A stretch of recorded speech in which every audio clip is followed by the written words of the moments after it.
कोनो लड़का कोनो लड़की की लिपस्टिक के लाली के देख के कहता कि का हो ये कहाँ से ले आइल बड़ो। आप लोग सुनबे कैली महाराज जी बतौलन है एक घड़ी वो ठलाली से मनई रोटी खाता रहा को दिन रुआ खैले बानी ये तो खैला तो दे दैला।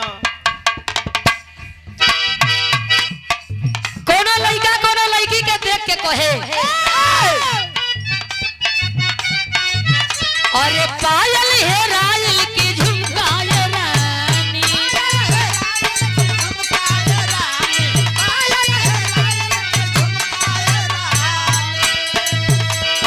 बोलत ना बाड़ू कबा परेशानी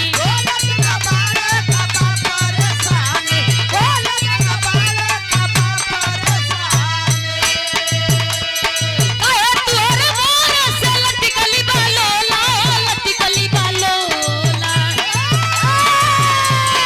अब लगी कहे ए राजा छुट्टा ता पसीना गर्मी होला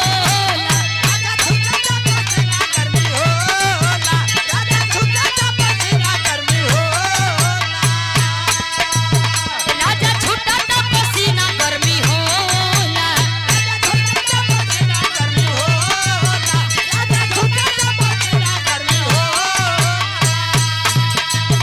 राजा जाई बाजारे ले आई एगो कोको कोला राजा जाई बाजारे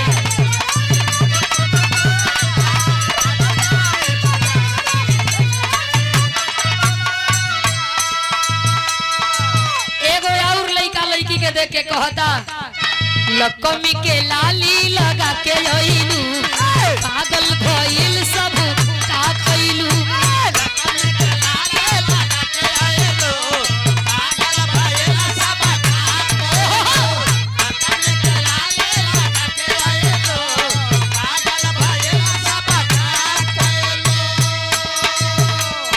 गिरी का बिजली चढ़ी के जान तू जालू बरे जाप